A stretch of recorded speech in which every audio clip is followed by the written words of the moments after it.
any consideration of race when redrawing congressional maps. The decision potentially reducing the influence of minority voters and minority representation in Congress. Let's get right to our senior Washington correspondent, Devin Dwyer, who covers the Supreme Court for us. Devin.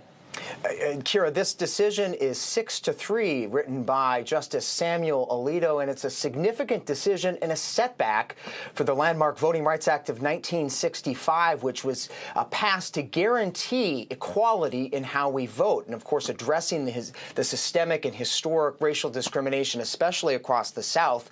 This decision came in a case out of Louisiana involving a court-ordered drawing addition of a second majority black district in that state because of the size of the state's population. And the Supreme Court today, in this decision, said that the court violated the 14th Amendment by adding, the state rather, violated the 14th Amendment by adding that district. They used race impermissibly, consciously, to add a second district to aid those voters, and they said that is simply not allowed under our Constitution. Justice Samuel Alito didn't go as far as saying race can never be used in drawing these maps. That's something the court has affirmed before to comply with the Voting Rights Act, but he put a significant new limit on how courts can order states to draw their maps to be more equitable. He said that Section 2 imposes liability only when evidence supports a strong inference that the state intentionally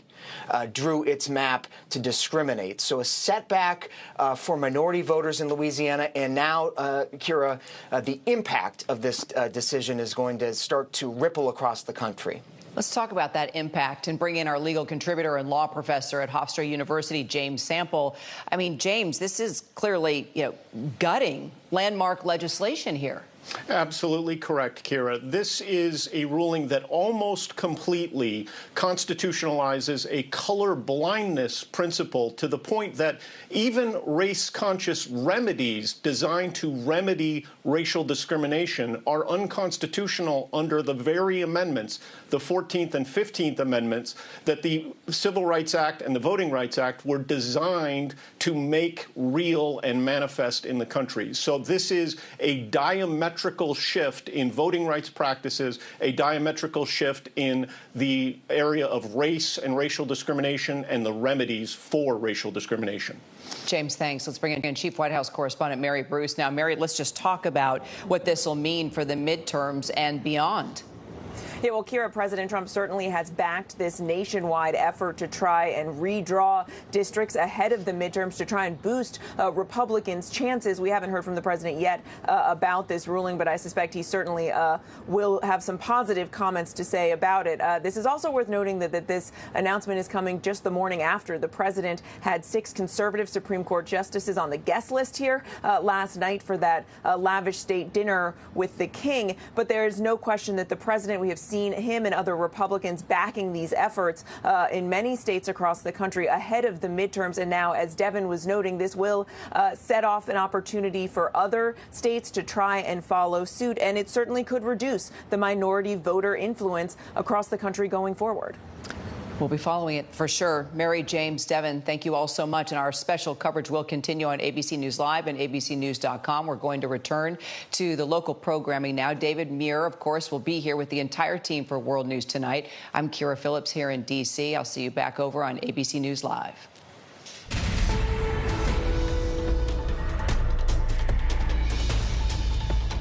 We have breaking news. The Supreme Court has ruled to limit the Voting Rights Act. The case focused on whether states can use race and consider race when redrawing congressional maps.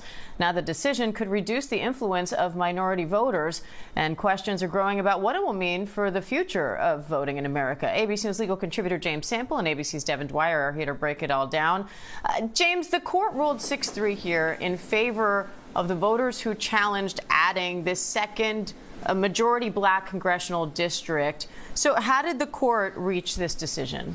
Well, Diane, you're right in the sense that that is what they decided. And they decided this case 6-3. And what they essentially said is that although Louisiana had drawn that second district to comply with the Voting Rights Act under the prior interpretations of the Voting Rights Act that have been in place for more or less 60 years, The Voting Rights Act now effectively requires proof of intentional discrimination, not merely what is known as disparate impact discrimination. And therefore, since there wasn't evidence of that intentional racial discrimination, that second majority-minority district violates the Section 2 of the Voting Rights Act, the net effect of which is to take the Voting Rights Act and turn it from a weapon against racial discrimination into a much less significant version of its prior self. And James, walk us through that part of it. Why does this do so much to disempower the Voting Rights Act?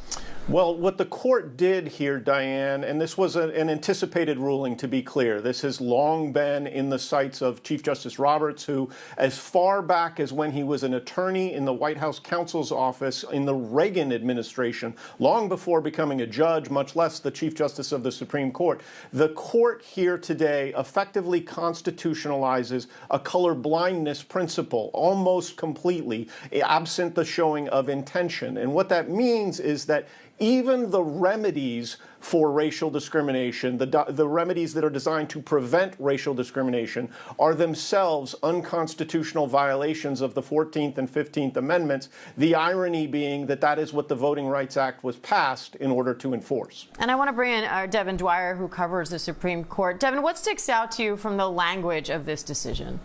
Really not a surprising decision, Diane, given this conservative Supreme Court's decision in history of wanting to roll back the Voting Rights Act, as James was talking about there. But this significantly raises the bar now for challenges to election maps as being discriminatory against minority voters. It's going to make it harder to sue in court. And as the dissent puts it in this case, written by Justice Elena Kagan, in her words, it is a completed demolition of the Voting Rights Act. Kagan goes on to describe, Diane, what she says, the consequences that will be far-reaching and grave, in her words.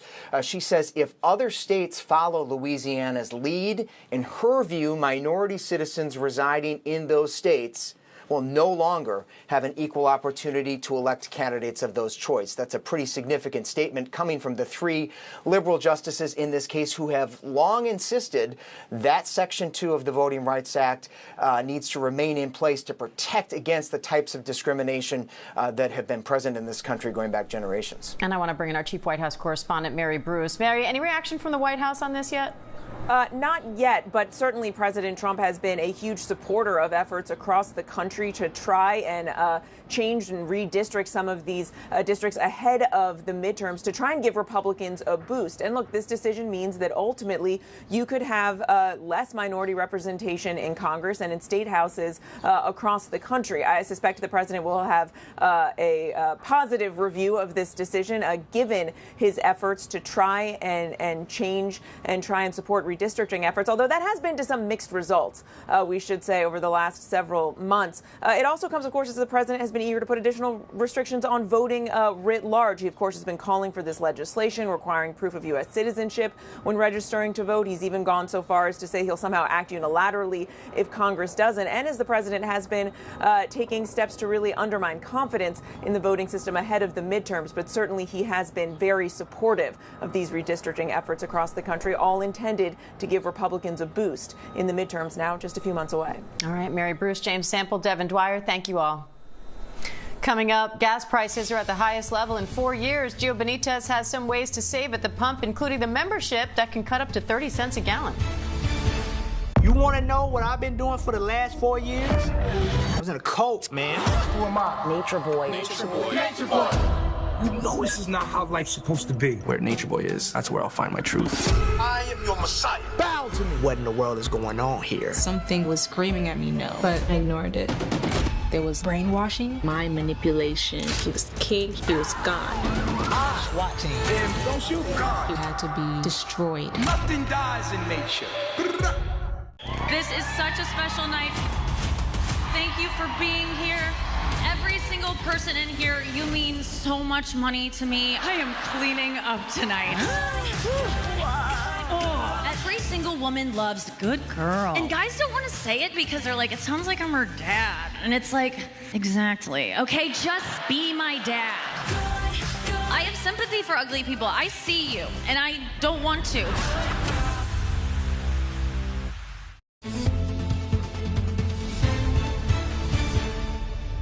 Welcome back to ABC News Live. First, financial experts say spring is the perfect time to refresh your finances. This segment is sponsored by certified financial planner professionals who say you should start thinking about your subscriptions and your summer budget now. ABC Sam Champion has some tips from CFP professional Chelsea Ransom Cooper.